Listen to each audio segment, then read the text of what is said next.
Hello everybody, welcome to the Real Estate Walk and Talk. Today's question is, what should you do if you're buying a rental property and you get a low appraisal when you're under contract?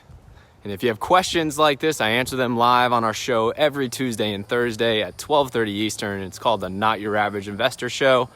And you should join us. You can register at jwbshow.com.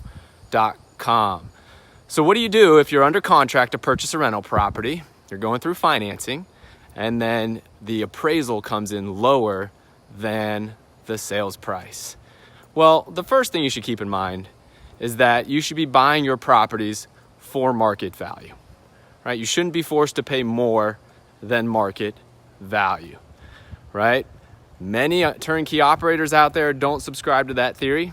Sometimes they either knowingly or sometimes not so much on the disclosure part, they ask you to buy properties over market value, and you shouldn't have to do that. That's not what we do at JWB. Now, when your properties go to get appraised, it helps if you're in a market and a neighborhood where there are a lot of home sales. So that's where you should be focusing on purchasing your rental properties, right? Markets like Jacksonville is obviously a growth market. There's a lot of sales happening. In fact, yesterday I let everybody know in the month of June, there were 3,100 home sales in Jacksonville, the most ever in a month in Jacksonville history. And you want to be in a market where there's a lot of home sales for a number of reasons, but if you're thinking about your financing part of this, well, just simply the fact that there's a lot of comparable sales out there, it's a lot easier for the appraiser to do their job well and to be able to get the accurate value for the property. If you're in a market, a slow or no growth market out there, maybe in the Midwest, and you're in an area, in a neighborhood that doesn't have a lot of home sales, it's gonna be really hard when you go to get financing to purchase that property, because the appraiser is not gonna be able to look at, other sales that have happened recently for comparable properties in that neighborhood.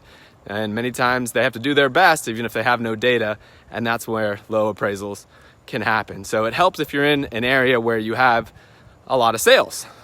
So you should be focusing on investing in areas that have a lot of sales, right? But the reality is that appraisals are not an exact science, and sometimes the appraiser wakes up on the wrong side of the bed. And it can happen that you get a low appraisal, even if you're in a market like Jacksonville. The good thing is that JWB almost never has to worry about this. Well over 90% of our properties come in at or above appraised value. So it's not something that we have to worry about, but you should always be buying your properties at market value, and the sales price should match the appraised value. So what happens if you get a low appraisal?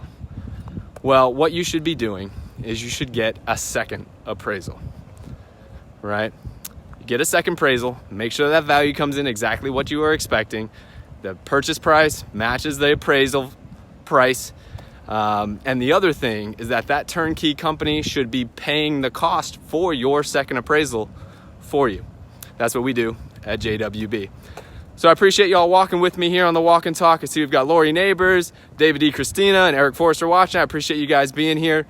And I hope you guys are having a wonderful day, and hope to see you guys on the show. I do it every Tuesday and Thursday at 12:30 Eastern. So register at jwbshow.com, and I'll see you there. Take care, everybody. Bye.